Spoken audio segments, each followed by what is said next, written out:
With more reaction to last night's debate, I have with me now Mack Shelley, professor and chair of the Department of Political Science at Iowa State University. Thank you for joining me. It's an honor. Good evening. Now, as we know, the last presidential debate didn't set the bar very high in terms of all the chaos and the lack of substance. But how did this final presidential debate compare? Well, with the bar pretty much at ground level, it wasn't very difficult to get over that particular barrier. But, compared to the first debate, it was relatively tamer. It was very much better controlled.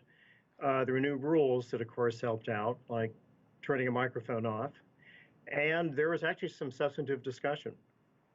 Now, we know that at least 50 million Americans had already cast their vote even before the debate. So was there anything that you heard from the candidates that could perhaps change or reshape the election at this point? I think the short answer is no. There were no blockbuster moments. I think you can argue both candidates scored at least small nicks or cuts on their opponent, but by and large, I don't think this really changed the complexion of the election. Now, I do want to break down some of the issues. Let's start with the significant portion of the discussion that was dedicated, of course, to the coronavirus pandemic. What did each candidate lay out about the pandemic and what they saw as the way forward? Well, Trump essentially was saying that he's been doing a lot of what Biden pretty much had indicated his game plan would be if he were to become president. But Trump repeatedly has made the argument, it came up several times in the debate, that we're turning the corner on the coronavirus. That's a really difficult thing for a lot of voters to agree with at a time when we have close to 250,000 people dead in the country already and about 8.5 million infected. That's not a very good record, and with deaths getting up to the rate of about 1,000 a day again, we're on probably the third upward trend with the virus. So Trump's claim is really not going to sit very well with much of the public, particularly with older voters who, of course, have been impacted very heavily by the virus and for decades have been the mainstay of the Republican Party in the electorate. And so what did we learn from the candidates about their plans for the U.S. economy and how they plan to pay for their plans?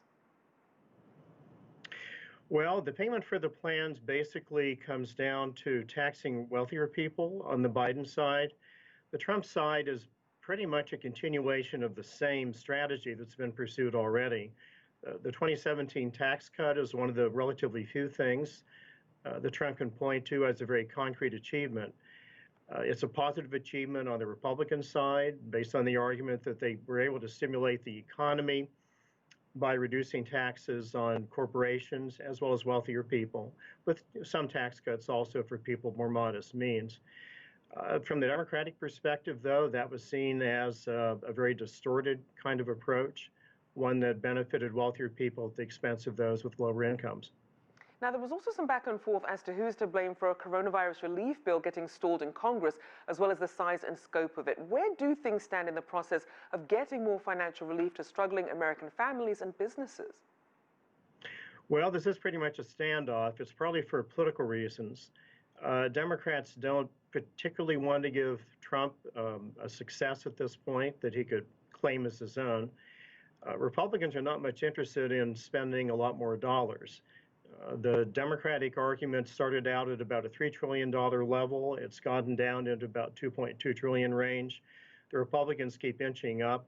The discussions between Secretary of the Treasury Mnuchin and Speaker Pelosi seem to be zeroing in on 1.8 to 2 trillion, give or take, which is a lot of money. But the American economy still needs a pretty robust kick upward to maintain its strength. I think apart from the politics of it, there were major questions on the Republican side, with maybe 20 or so Republican senators by various reports not willing to support anything of a scale of more than about $500 billion, which is still not trivial dollars, but it's much too little. I also want to get to how the American public feels about public health care at this point, especially with a new Supreme Court pick who could potentially swing the court towards dismantling the Affordable Care Act. Mm-hmm.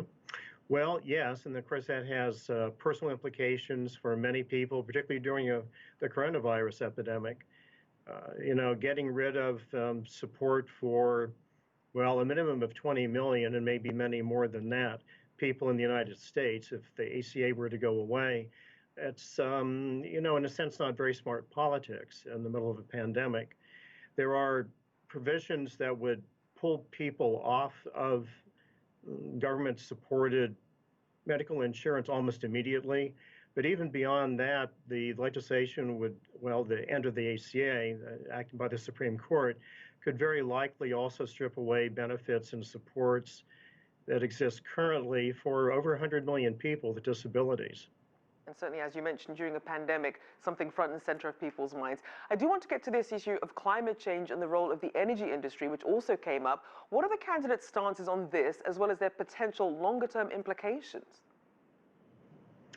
Well, there's several flashpoints here, of course, and actually, to the extent that climate change argument revolves around economics, it often comes down to a question of whether the government, public entities, are going to have a major stimulus package to support green energy types of initiatives. Now, Biden's not a fan of the complete Green New Deal, and he's made that very clear, but Trump is, of course, playing this up, arguing that it would cost many trillions of dollars to implement. I think he came up with a guesstimate of 100 trillion. That seems a little out of reach, but Biden's take on this is that he says, I'm not really a Green New Deal proponent, but he also says he's in favor of a strong infrastructure package, which, of course, Trump has said was a priority for several years, and it just hasn't happened.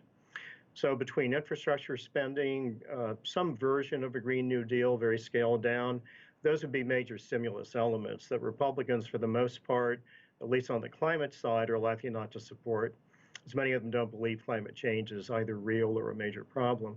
And Democrats are definitely all in for infrastructure investments to the tune probably of a few trillion over years, as well as the major climate change initiatives.